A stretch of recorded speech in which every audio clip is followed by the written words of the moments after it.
Dans cette méthode, on va voir comment déterminer le point d'intersection d'une droite non parallèle à un plan. Donc si on a une droite qui est non parallèle à un plan, on est dans cette situation-là. Donc on a le plan P, on a une droite delta. Comme elle n'est pas parallèle au plan, eh bien elle n'est pas confondue. Et donc on sait qu'il va y avoir un point d'intersection unique entre cette droite et ce plan. À partir de là, comme à chaque fois qu'on veut déterminer les coordonnées d'un point d'intersection en géométrie dans l'espace, eh bien, on va mettre toutes les contraintes qui sont sur les coordonnées du point d'intersection dans un même système.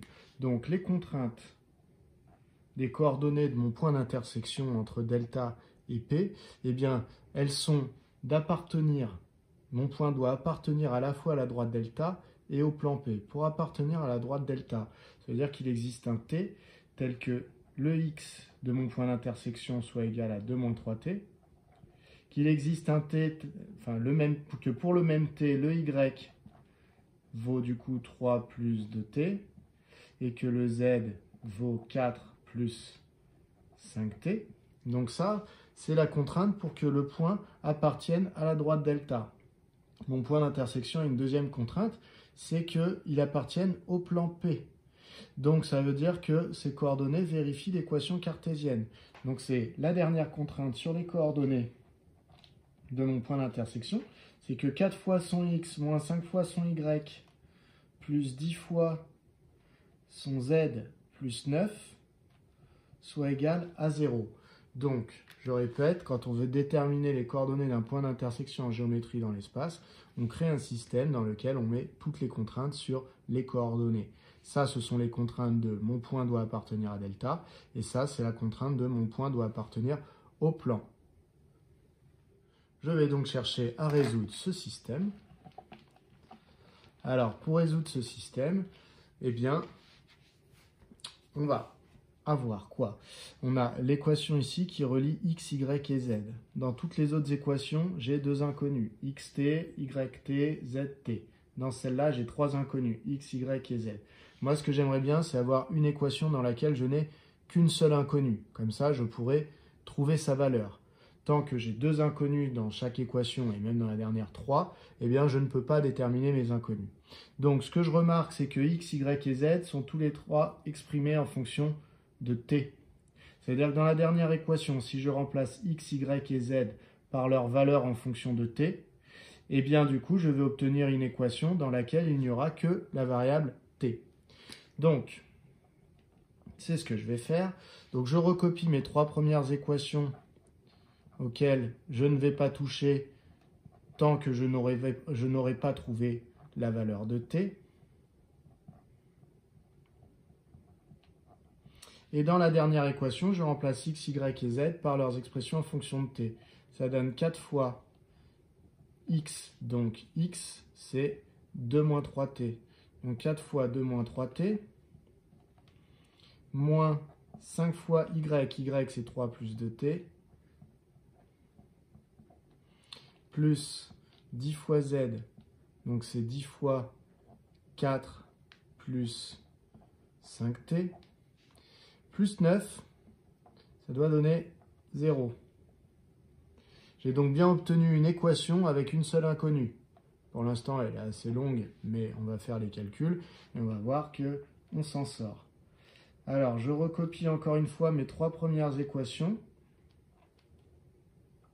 Alors, dans certaines méthodes que vous pouvez trouver dans des livres, on vous dit d'écrire que la dernière équation et de la résoudre. C'est possible si vous comprenez d'où elle vient. Moi, je trouve qu'avec le système, c'est plus rigoureux et on voit mieux d'où vient la dernière équation. Maintenant, si vous voulez la sortir du système pour la résoudre séparément, vous avez le droit et après, vous la réinjectez au niveau de t. Par contre, n'utilisez pas le symbole équivalent dans ce cas-là. Vous dites « je vais résoudre telle équation » et vous le faites. Sinon, vous conservez tout ça. Alors, quand on conserve toutes les équations, ça veut dire qu'il faut être un petit peu à l'aise en calcul, puisque le but, c'est de ne pas avoir 15 systèmes à écrire. Donc, on va essayer de faire les calculs de manière un petit peu efficace.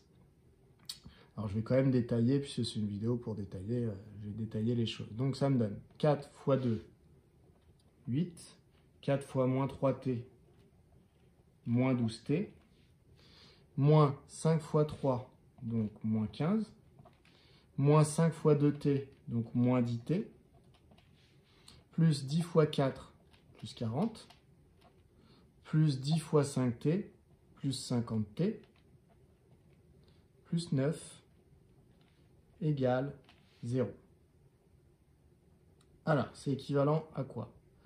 C'est équivalent au système, je recopie x égale 2 moins 3t, y égale 3 plus 2t, z égale 4 plus 5t, et ici, je vais rassembler les constantes et je vais rassembler les t.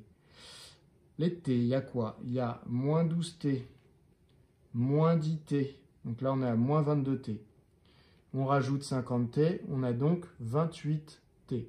Moins 22t plus 50t, ça fait 28 fois t.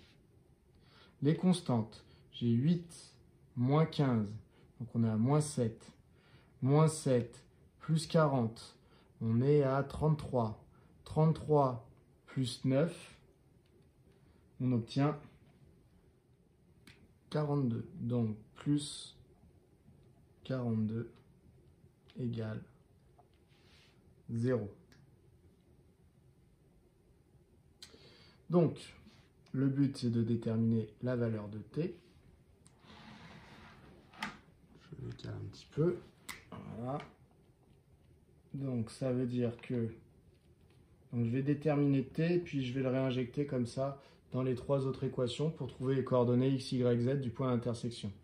Donc, t vaut moins 42 divisé par 28.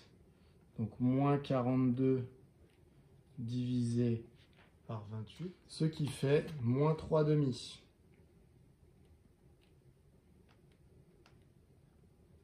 C'est-à-dire moins 1,5.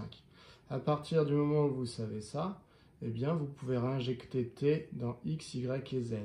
Donc, x vaut 2 moins 3 fois 3 demi. Y vaut 3 plus 2 fois 3 demi. Et z, alors ça je vais le décaler un peu. Alors pardon, c'est moins 3 demi à chaque fois. 3 fois moins 3 demi. 2 fois moins 3 demi. Et z égale 4 plus 5 fois moins 3 demi. Et je remets la ligne que j'avais, qui était que t égale à moins 3 demi, ce qui explique que j'ai remplacé tous les t qui étaient là par moins 3 demi. Donc, c'est équivalent à... Donc, t vaut toujours moins 3 demi. Et donc, je vais pouvoir trouver la valeur de x, la valeur de y et la valeur de z.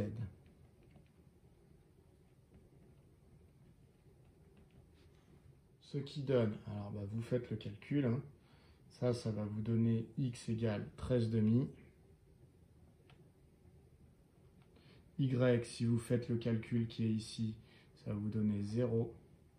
Et z, si vous faites le calcul qui est ici, ça va vous donner moins 7 demi. Voilà. Vous pouvez donc en conclure que les coordonnées du point d'intersection entre la droite et le plan sont, donc les coordonnées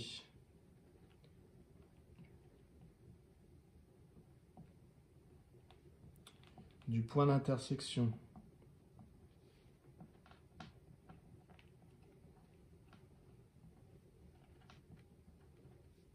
de delta avec P sont,